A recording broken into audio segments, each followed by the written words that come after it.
So how you been? I've been doing pretty well. I went back to HP, started working in IT again on Anaplan, which is, um, this cloud-based. It's like Excel in the cloud, except it's, allows for you to have multiple users and security and n-dimensional modules and stuff and Oh, calculations. But that's where I am now. So I've been working from home. really? Yeah. Yeah, I'm the IT director. We have a huge partnership with HP. We support 65,000 customers within 88 square miles. I deploy over 37,000 uh, um, computers to students every year. So yeah, HP's been a big part of it. They're in our backyard. I just saw they're moving their corporate headquarters over here to right there next to Exxon. And I actually got to tour the facility not too long ago. It's beautiful out there. The stuff they have there is just unreal. Some of the 3D printing stuff they were doing was just unbelievable. So yeah. It's exciting times. I imagine you even have 3D printers at Klein. You have to Sure. uh, keep on the network and running. You if you want to see something that blows your mind, General Dynamics put out a Christmas video with the robots today that is just unreal. Unreal. General Dynamics. Okay. Yeah. Take a look at that. Well, you'll it'll bring a smile to your face. It's unbelievable how far we've come in such a short period of time. Yeah, people keep talking about kind of like a post scarcity economy, and it's like I was just talking to one of my son's friends from college who just recently graduated, and we were talking about like masculinity and femininity and that type of thing, and it's like that all made sense when the guys went off to like the mines and or like chipping away at the stuff, and the wives were at home taking care of the home and whatever. But in today's world, it's really all about brains. We're just simply brains and bodies. Yep. That's yep. It's becoming more of a collaborative. You can't do anything by yourself. You got to have people that can execute. So it's an interesting world where um and I live it every day. I've got a team of 100 people that work for me over here at the school district, and like you said, it's just a conglomerate of brain power that gets the job done. So I uh, remember back whenever you first started Klein, you're a database administrator yep, over there yep. in I the was just little working. annex. I was a script fairy, so they needed something done. I took data, and that's what I still excel at data integrations, and I've done some amazing projects. The data tends to be siloed in the past in little buckets, and my job was to combine that data and make useful information out of it, which I think is a big part of where the future is going. But I have a background in corporate and government. I worked for the NRO. I worked for the reconnaissance office. I got to play with big Swiss Army knives up in space for years, and 26 countries. Later, I decided to settle down. Now I work for a school district, but space has always been a huge passion of mine. As a matter of fact, my son got picked up 2 years ago. Some of that rubbed off on him. He's actually got a full scholarship to Sam Houston as a physicist. Oh, So that's awesome. yeah, yeah. So Is he just starting this coming year, or has he already started? he's in his second year. His He's in second his second. year. Yep. And my daughter, and I'm still dancing. I'm doing the I won the lottery when it came to the kids. My older two, she's 21, he's 20. She got a full ride for computer science. So my oldest two, I've got five kids now. The oldest two are off on their way, and one's in the science field, and the other one, well, is in the computer field. So it's exciting. That is awesome.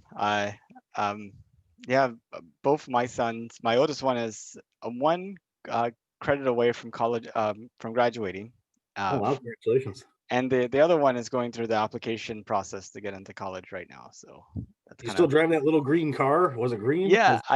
I still have the green car. I still have all the same cars that I had back when. Do you still have the Jeep? No, I traded in. I've had a few Lincolns, believe it or not, a few sedans for a few years, and this year I was gonna go get a because I only drive. I drive like 4 miles a day, and I never put enough miles on. I lease them. I never put enough miles on them, so I was gonna go buy a used truck just to beat around in.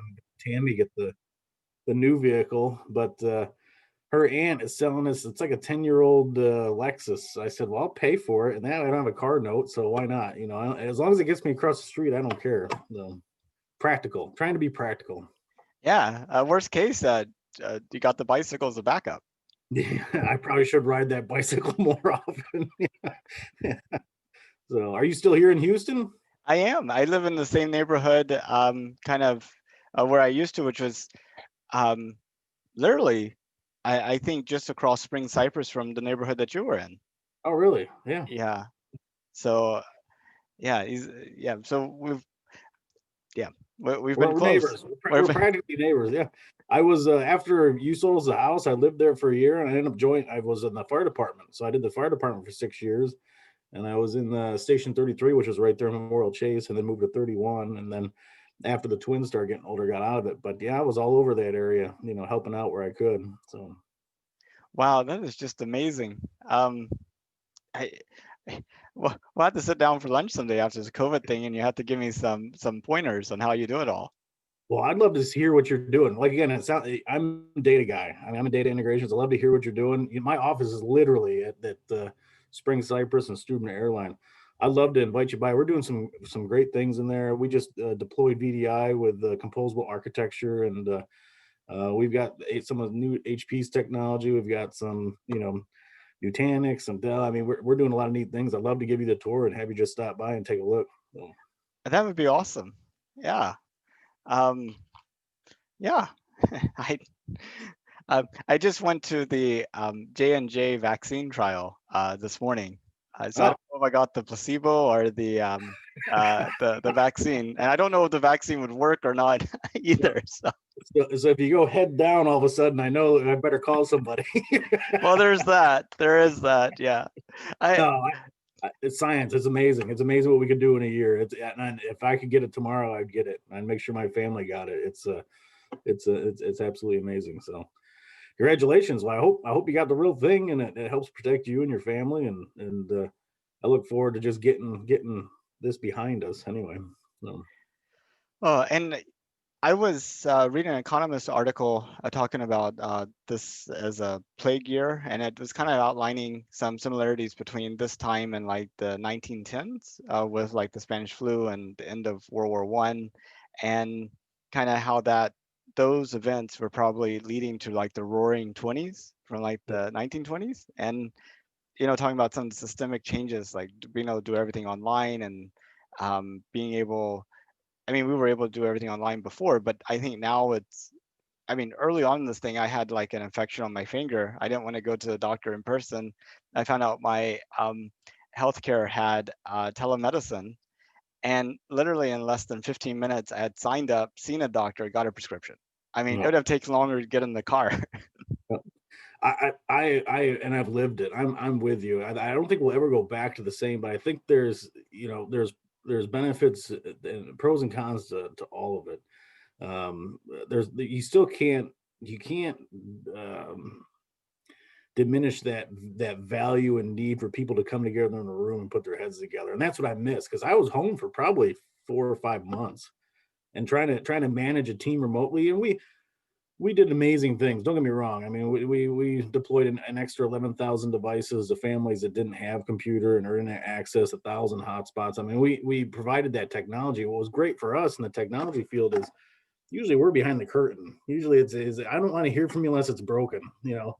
And the last 6 8 months has really shown that need for technology, what it could do. But at the same time, I remind my folks, and as soon as I get especially my leadership back in the same room, there's value to human beings coming together in the same spot to get something done as well. And I hope we take the best of both worlds moving forward. You know, I hope that the remote and the internet connect, being able to accomplish things remotely will only enhance what we can do when we come together. But I still have two people on my team going, can we just work from home? And I said, no. As long as we can do it in a safe manner, we have to balance it because I think you lose a little bit of it when it's like this. Like I'd rather be sitting across from you with a cup of coffee with a microphone and doing the interview and than I would over this piece of equipment in front of me. So Oh, absolutely. I mean, Zoom fatigue is such a thing. I mean, I'm all day on the computer, and you have an online meeting outside of what I have to do. I'm like, no, I prefer to do anything else other than that. So how'd you come up with this, the moon? And I was just scrolling through and I said, I know that guy's face. Hey, I know him. And then I got, if somebody's interested in space, I said, well, let me connect and see what's going on. But how'd this come? I'm just curious on my side. How'd this come about? How'd you get to where you are today doing these interviews? Yeah, exactly. So I started the North Houston Space Society about 3 years ago, and we've been having monthly meetings, bringing in like guest speakers, doing like an update on recent space events. And the past decade has seen a real kind of lots of events. I mean, you got like SpaceX launching people to the International Space Station. Blue Origin's been doing their thing. Virgin Galactic's always on the edge of taking people to space. Uh, and you know, NASA about 2 years ago announced that they were planning to put the um, next people on the moon in 2024, and they hired a guy to oversee that, Doug Laverio, who last November, whenever he got brought on, had a little lapel pin with like the number of days to the end of 2024, Oh, and he wow. said he was going to highlight a NASA employee of the day. And I was, it was Christmas vacation shortly after that, and I've been working from home for 2 years before that. I would go for like a week or two without seeing anybody that wasn't a family member. And so I really started as a personal improvement project, just going up to people at Starbucks and saying, hey, did you know we're going to the moon in 2024? What do you think about it? If it's safe and affordable, would you go to space? As a way to kind of get more comfortable talking to people, that just going up to random people, Yeah. and things. And I did that between December of last year and the middle of March.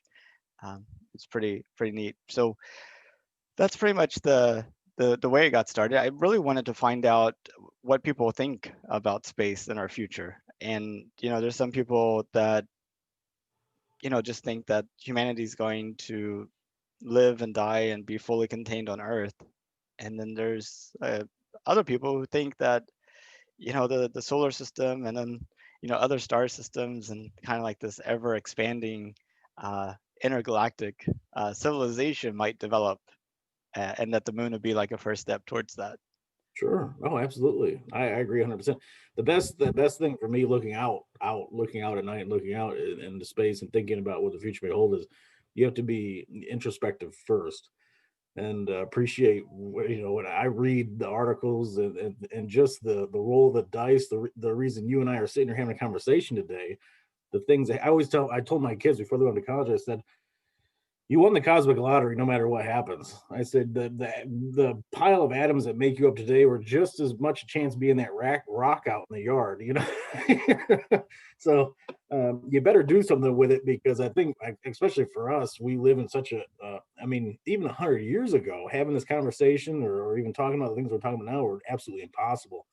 Um, I think we live in I think we live in a golden era right now, especially when it comes to space and exploration. And I hope that people. I think people don't appreciate it as much as maybe some of us might. I mean, what an amazing, like you said, what amazing time and place to live. Just talking about going to places outside of our own planet, but what does that look like will be interesting. So Yeah, but it seems like we've taken up the pastime of complaining about stuff instead of actually moving forward and advancing. It seems like uh, all this great capacity that we have, we're just throwing it away. well, remember when Columbus sailed across the ocean, there was a hell of a lot of complaining before he made. They almost threw him in the bottom and told him to stay there because they were human beings. There's always going to be that piece of it. And it's the 20% that leads the 80. You got to have that 20% that's willing to take that step and move outside the box. So you can't get rid of it. I tell even my day-to-day work, you can't get wrapped up in my famous thing they always laugh at me. I said, in 10 years, you'll struggle to remember that guy's name. So I get wrapped up in the day-to-day. We got a job to do. And hopefully that those people that have that mentality will carry us through. My kids and your kids will continue us moving forward as we have for the limited time we've been here. So Yeah, no, I've definitely I talked to some people that work at like Blue Origin and some younger kids, and the world is unbounded for many of them. Yep. Uh, and it is going to be a fantastic time. But had you heard that we were planning to send people to the moon in 2024? Oh yeah, I stay. Like I said, it's not just a. I just love it. I just love thinking about. You have to. You got to always have that plan B. I absolutely every time there's a launch, I get the kids around. My younger two, I have 5-year-old twins, and they sit there and watch it. The first time was a little more special for them than the second time, but we enjoy it. We enjoy seeing what the next step's going to be, and we have to. I mean, what there's no choice. I don't think there's a choice as a as a species. You have to keep moving forward, and the moon's part of it. Um, my personal feeling is I still think today that the why hasn't been well defined. I don't think people understand the why. I think maybe you and I might, but the general population doesn't. And it takes those folks. It takes a larger than just that 10-20% to make it happen. So I wish they do a better job of explaining the why and really pushing that vision out so people will get jump on and move forward. You have to. Every great journey started with and that's the only part. I don't know if this is part of the interview with you, but with the moon, we did it before, and I think it was because it hadn't been done. So that's the part I worry about the launch for the moon coming up is we've already checked that box. Going back just to go back doesn't make a lot of sense to me. Why are we going back? And whether it's, and don't get me wrong, will this be the first time we have a woman fly to the moon and land on the moon, and all those things are great, but I don't think that's a great reason just to go. We did it just because we could once. So why are we going back? What are we going to do with it? And I hope that over the next few years they really define that well so people can get behind it because we need to. I wish we'd land on the moon and there'd be a giant chunk of gold that gets on Earth underneath because that would drive people to keep moving. You know what I mean? Um, or they're going to use the moon to refuel future spacecraft. I'd love to see a telescope up there. Can you imagine, putting a large, beautiful telescope up there outside of our atmosphere or something, something that it continues. I just don't want to go just to go. And sometimes I feel like that's what the press does. Well, we're just going to go back just to say we went back. Well, that I don't know if that keeps moving us even past the moon. You know what I mean? So, Yeah, I mean, we really need to develop and unearth or unmoon some resources that we or actually help us in some way, yep, and we need to do discoveries. And talking about that, did you know that there's like water ice frozen in craters on the north and south of the poles of the moon? absolutely, absolutely. And it's hard to believe. I guess there are. The way I've read it, there's eternal shade in certain areas of the moon, and that's where those deposits, the deposits sit. But that's what we can only see. How much more is underneath? Well, 10 feet down, what's in there? You know what I mean? Basically, it's our sister. We nobody knows 100% sure, but people believe that it was an impact that caused a lot of debris to come up from the Earth and a young Earth and coalesce around the and really. When you talk about future exploit, people we're looking for another planet with a moon because it's one of the reasons we're here. It's one of the reasons you and I are talking is because of that happened. But what else is in that thing? Can we crack that egg and get something out that's valuable to us that we can, what we can use and do? I read an article this morning about I don't want to mistalk, it was an asteroid that they measured that was full of iron and nickel that was 100 million times our total global economy if we could just harness that. And that's great, but and great, let's point a ship at.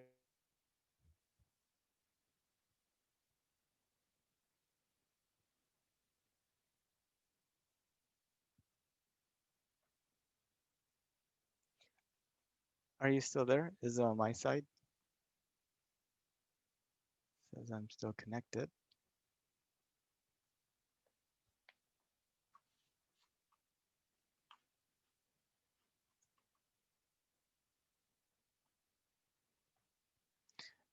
I'm on the internet. Oh,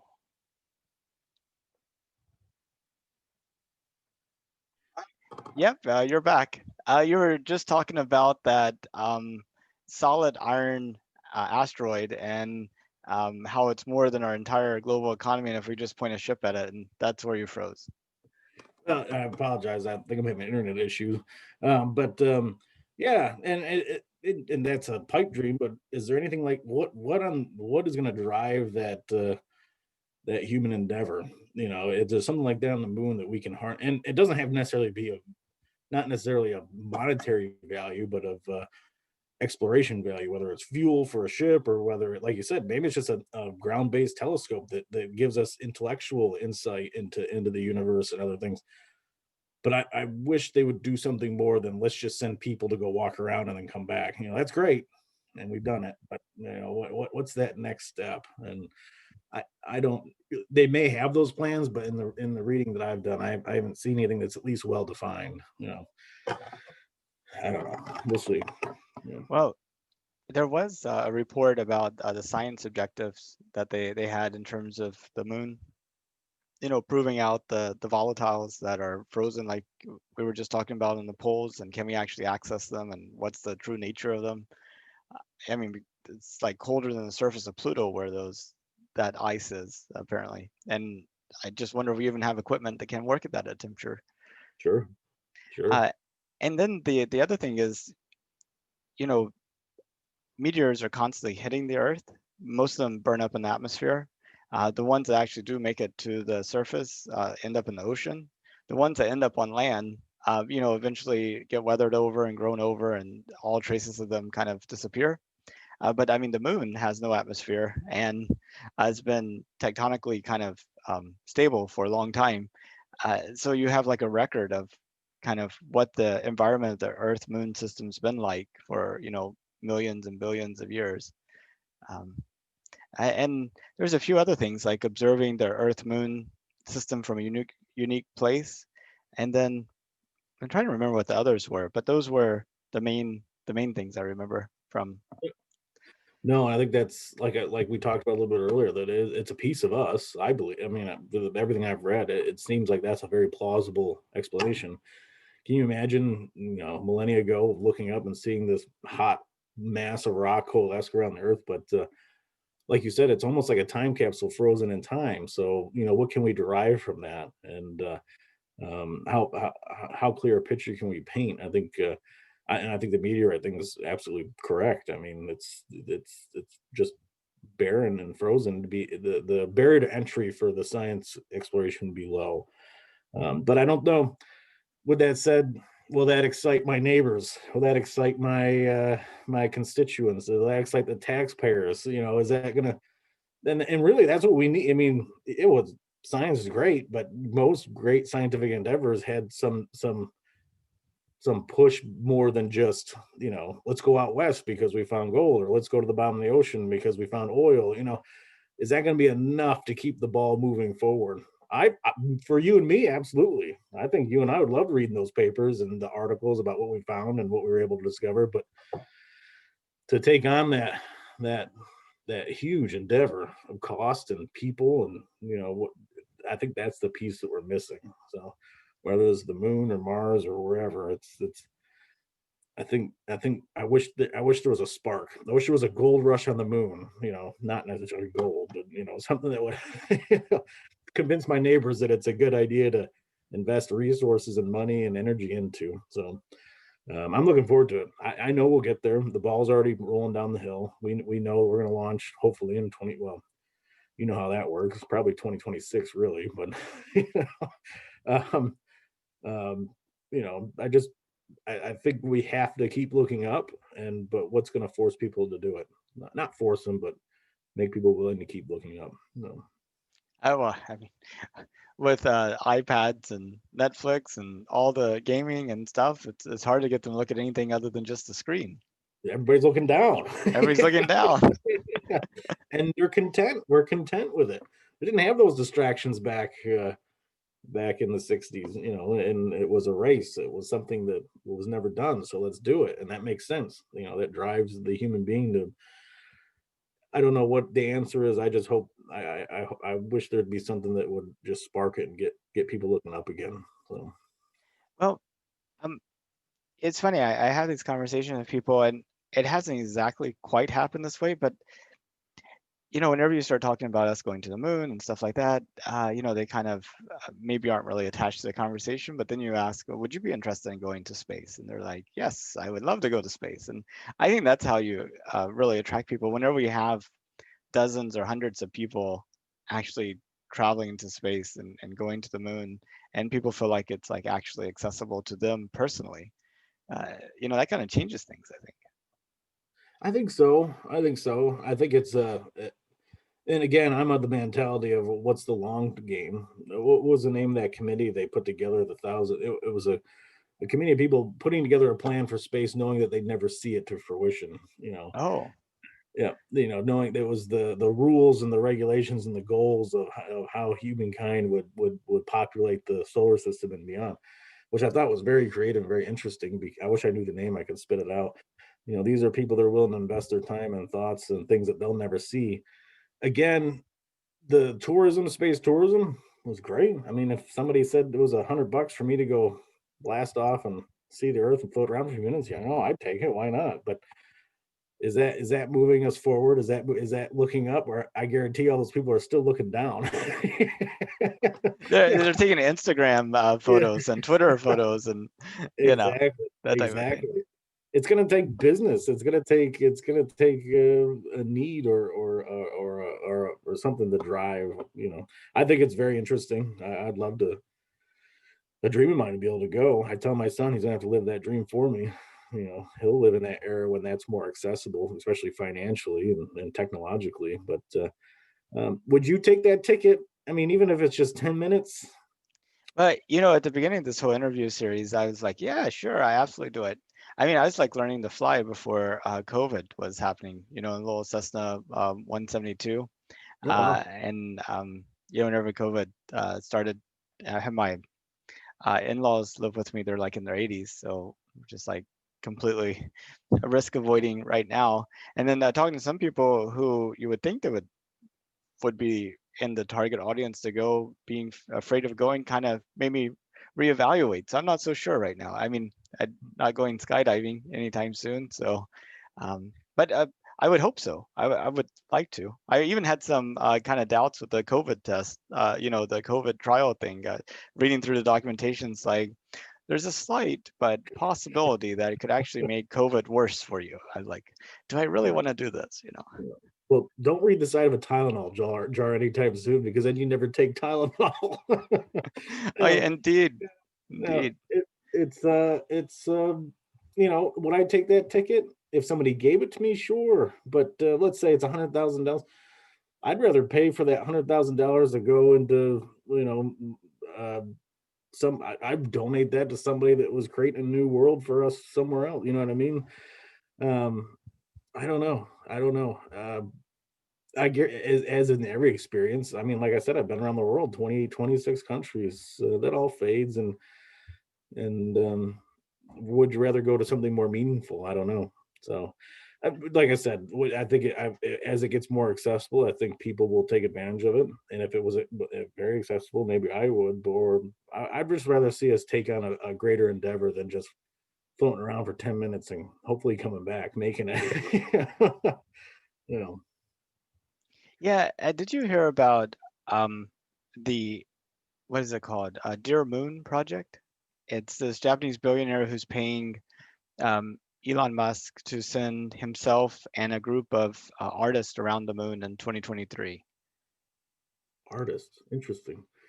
What's their what I'm just I haven't heard of that. I think I maybe vaguely heard something about an orbit. It must go on an orbit. I didn't realize it was tied to artists. But yeah, what's their end goal? What are they trying to do? Well, this Japanese billionaire feels that by putting artists in this unique position with this unique perspective, they'll be able to make some art that will communicate that in a really emotional and fundamental way to all the people that can't go. If you can't be there, watch the movie, that type of thing. or try to interpret it out of a piece of abstract art. Sure, great. You know, Maybe, not that I wouldn't not look at it. I think it's again. Is that looking up? I wish we, as a species, as a community, we would look up for other reasons. So Well, and he's using the word artist in the broadest sense possible. Your film writers, film directors, your poets, your photographers, your fashion designers. I mean, can you imagine a moon-inspired um, fashion? I'm not sure what that looks like, but that's why we're gonna do it. So we can find.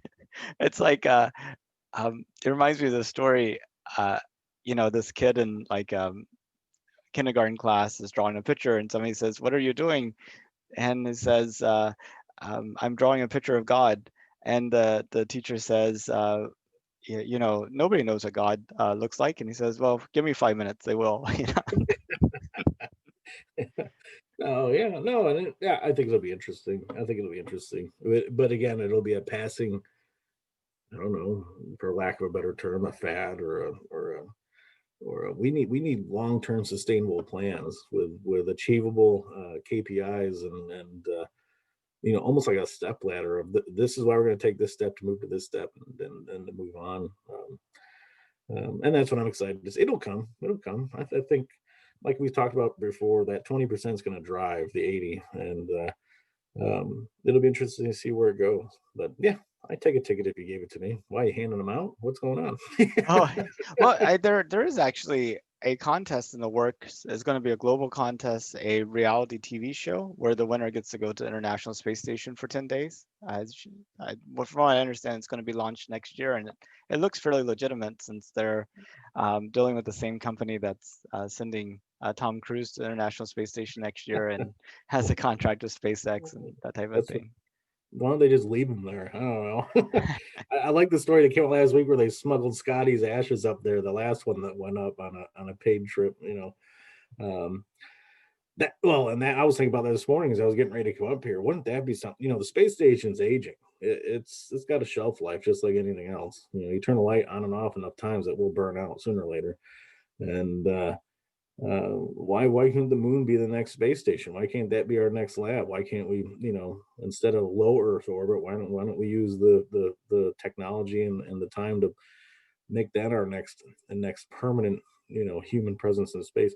As well as I do, it's going to be a sad story when that thing comes down. I'm sure Taco Bell will give us a free taco if it lands on a spot in the ocean, but um, it's old. It's getting up there. So maybe that's the next achievable milestone. What a great observation, both up and down. On the moon. Maybe that's it. I don't know. And there's some talk of maybe you boost into a really high orbit and just leave it there. It's like a museum piece, like Yeah, kind of move it out of the way. something our future generations can accidentally run into someday. Yeah, well, or eventually build like some type of visitor center next to it, and you get to see like the first international space station made by a group of 15 countries. no, I do think that would be cool. We went back and visited the original Apollo sites and seen what time and space has done to our technology.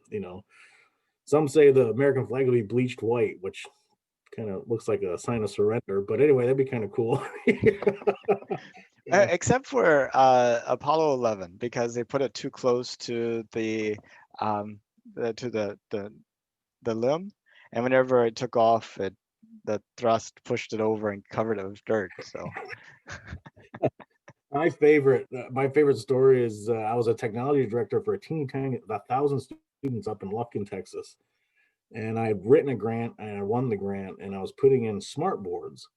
And nobody had seen this. This was, 8 or 10, 11 years ago. Smart boards were just coming out and really, tying into the education system.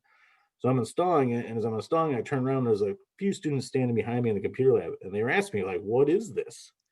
What are you doing? What is this thing you're putting together?" So I stopped. I grabbed a computer, I hooked it up, and I pulled up Google Earth and switched it over because you can switch over to the moon and look at the moon on Google Earth. So as I'm sitting there showing them the landing sites and clicking on things, when I turned back around, those 3 students had turned into 30 students. and teachers and everybody else. And that's what caught me, giving a tour of the moon and showing them what we had done and how we had done it and talking about it. That was kind of the spark that kept me in the education field. So leaving government and corporate world. So, taking a few kids on a tour of the Apollo landing sites. Do you ever get a chance to like interact with students like that now? I mean, Not particularly, because we're so large. That was a school of 1,000 students, and now I'm 50. It's 55,000 students here in Klein. I don't get to interact with the students as much. I do walk the campuses. I do talk to teachers. I do, try to assess it. It's hard to see how the technology is being used from an office. So I encourage my leadership and staff to get out there and interact with the campuses and students. I do miss that piece, um, but I think I can have a greater effect, in where I am, even though I'm not sitting there trying to show a student what the moon looked like. You know what I mean? But that's what got me hooked with staying in education. It was in 2008, and I was supposed to go work for a nuke plant up in upstate New York, and the economy hit the. I took a 2/3 pay cut to come work in education from what I was doing before, and that one experience, kept me engaged, kept me doing it. So. that's amazing. And I mean, IT and technology is such a big career field. Uh, I mean, are there like opportunities for like students to kind of do and internships and like apprenticeships type things? I started it. I started it. I'm not a big, I'm not a soapbox guy. It probably hurt me in my career. I'm not a look at me kind of guy. I don't stand it. But I actually had another job opportunity. It didn't work out. But before I showed interest in the job, I Googled myself. I Googled Chris and my name at Klein ISD, and one of the third or fourth things that popped up was a student. The first year I created that internship program, it didn't exist before, and that he did a beautiful article on his own web blog or whatever about how he had come and worked for our technology department. And one of the things I did was they didn't just stay with one group. They rotated every 2 weeks to do servers, store, infrastructure, networking, telephonic, and they rotated through the first few weeks and then picked an area of focus and then stayed there. And he wrote a great article about how it really impacted him and technology. And after that, I'll take that. I'll print that. I'll take that over any award or anything else anybody could ever give me. You know. So yeah, it's absolutely technology. I think the great thing about technology is such a level playing field.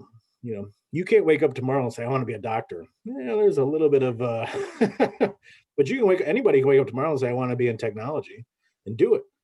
Whether they go to college, whatever they do, whether it's just getting a certification, doing whatever, it's a very level playing field, and that's why I enjoy it. So.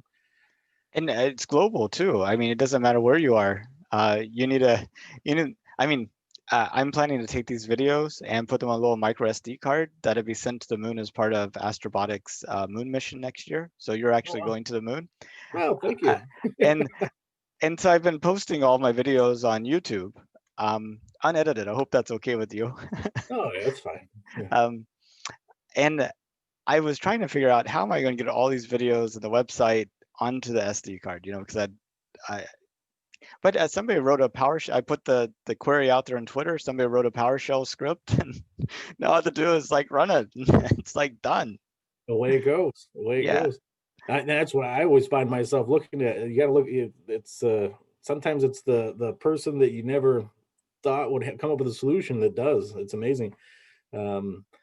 I could tell you stories. A couple of the interns that we had a problem, and the guys that had been there for a while couldn't get their head wrapped around it. The guy walks in, he sits down, and says, "What do you need?" And within 2 or 3 days, they'd come up with it. They created it. They're the next generation. That's why I have hope. That's why I have hope, because even my kids, they lived in this technology world, and even the boys right now, I guarantee they're downstairs on their tablet ingesting information. And I can't wait to see what this next generation does. We were kind of caught because I think we're about the same age. We were kind of caught in the middle. Can you imagine if we've been born like 15, 20 years later, as long as everything keeps moving forward, it's amazing. So I remember my dad, we built a computer years ago, back in the 80s. We went to Radio Shack to get a hard drive. This is where I've come from. And He wanted a 500 meg hard drive. And the guy looked at him, shook his head, and says, "Why would you ever waste your money on a 500 meg hard drive? You'll never fill it up." My gosh. Yeah. Mm. Indeed, I think like the chairman of IBM said, I don't think the world needs any more than like 7 computers, and this is like back in what, the 1940s, I guess, 1930s. And then Bill Gates at one point's like, you shouldn't ever need more than what, 512K of RAM or Yep. some ridiculously small number like that. I it's just amazing. And we have so many copies of copies of copies. Our problem is uh, we need we need better library science people, to be able Yep. to organize it, and like it's just too much to absorb. It's just like I feel overwhelmed actually all the time with how much is out there and how much I don't know. It's how do you ingest and make meaning out of data? How do you make meaning out of anything that you're trying to compile? And it just keeps getting more and more and more. I think that's where our future is, at least where you and I are, and like what you're doing with your career with is how do you make meaning out of chaos, and how do you show those relations and produce digestible, actionable information? And I think that's gonna be key for the next generation. Because there's just so much coming at you all the time.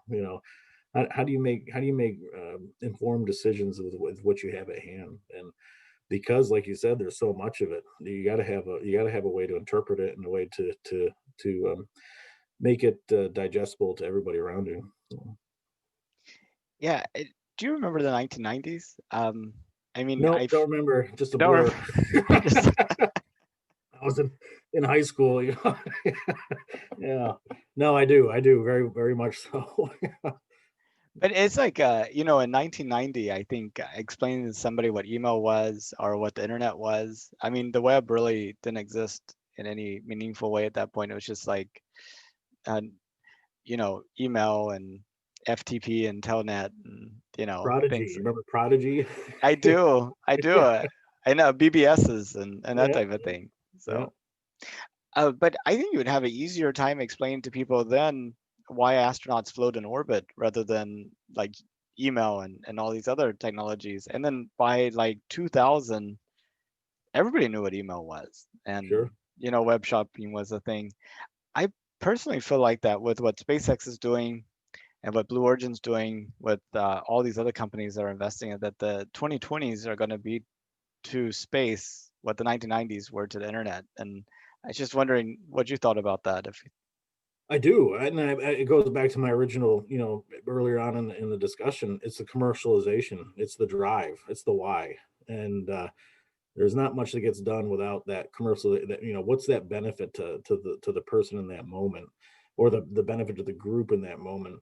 And I think that's what I'm waiting for. What's that spark going to be in the 2020s that says we need to go? Hopefully it's not a catastrophe or something on this end that pushes that question. Hopefully it's, look, we can get a lot of benefit by going to this next spot or this next place.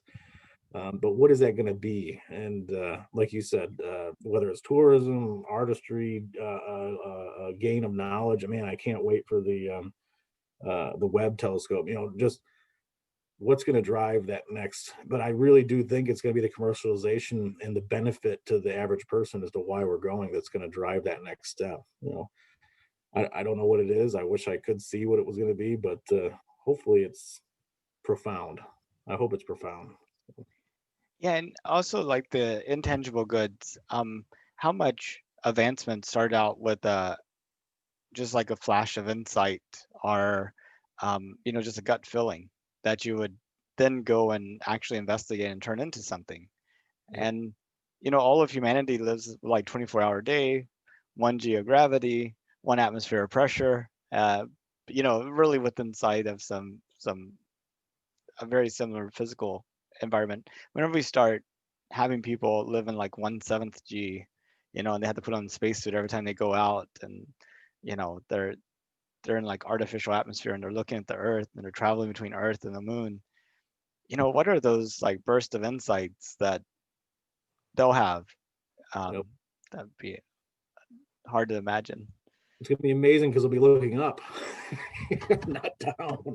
So, I think it's gonna continue to drive, We just need the vehicle to get us there, and like you said, I think these next 10, 20 years it's going to be exciting to watch and see. And it's going to take one thing, whatever it's going to be. It's going to take it to push us, get enough brains together and pointing in the same direction to get us to where, um, it'll be exciting. It won't be just to do it just because we could do it, check the box. It'll be something that benefits all of us. So I that's what, mean, I think we used to talk about a killer app, right? I mean, this product or service would be good if there was like some type of, um, you know, like killer app that you could create for it that people would really go after. gravitate towards.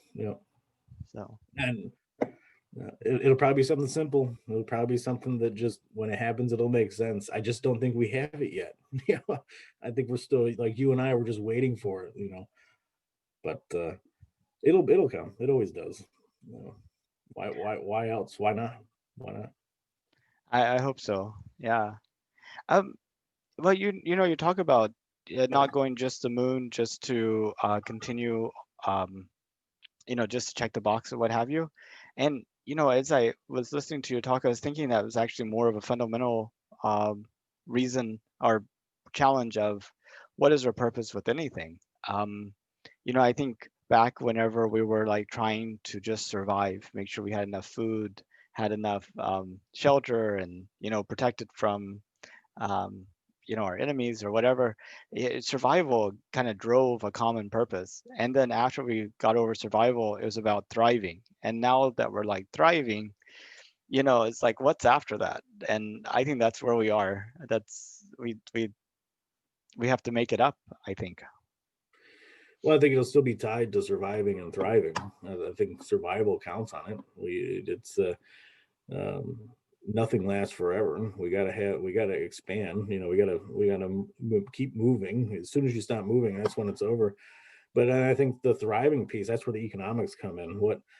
What is out there that can drive the economic engine behind us to keep pushing us forward? And so I think it's going to be a combination of both, as it always is. I mean, it's people funded those expeditions. People paid to go see what was out west. It's it's again, I draw a blank because I'm excited to see what that next step's going to be. But more importantly, the why reason, what's going to drive us to do it.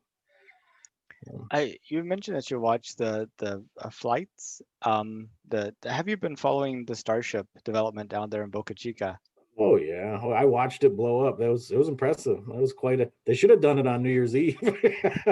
No, but the what they're able to accomplish, and I don't think what people don't. I don't think what it's the scale that impresses me because you don't get that scale from that camera sitting way off watching that thing go, but it is unbelievable.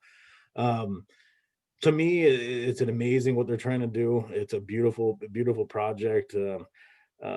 But I still think I still think we're a little bit stuck in that. It reminds me of something out of like a 1920s, you know. Um, I'm curious what's going to be sustainable. What is it going to look like when we can actually live? And I think that's where the moon and the other to actually live and thrive in space. There's some technology that isn't there yet. But then even on Mars, something that's sustainable and that we can reusable. And I think he's on the right path. He's the only, he's one of the only ones that are doing it right now. I love his philosophy of sustainability and reusable, the ability to lower that barrier of entry for space flight. And I saw a lot of grace and beauty in it. I think it was a success. I look forward to the next one. I wish I could go watch one myself, but it takes those tests and trials and errors to learn from and keep moving. So, Yeah, I mean, if you think about the rocket that the astronauts are going to be taking to the moon has never flown. They'll do one uncrewed flight and then one flight around the moon and then that. I much prefer to be in a spacecraft that's been tested like 1,000 times. Test yeah. driven development, right? Yep. Um, well, I think it's a conglomerate of technology. I mean, you think about the space station sitting up there in the void for so long, and we're able to maintain it and sustain it. So I think we've got, I think the gravity pieces though, I think the next thing they need to figure out, but I think you've got a proven model over the past shoot, 50 years, of, so I think it's going to be, it's nice that it's not going to take 2 decades to build out. So I think they can do it. I think they can pull it off. I think you just got, they've got a lot of experience to lean on, and I don't know if I'd want to be the first one in. um, Maybe send one of those General Dynamic robots up there or something. I don't know, but I have full faith in what they're able to accomplish. Do you see the video of where they when they were testing the rocket, they blew it up to test the escape, Oh, the yes, port? yes. Yeah. The in-flight abort test. Somebody was thinking that's a good test. I'll ride that one. I'll ride that one. Yeah.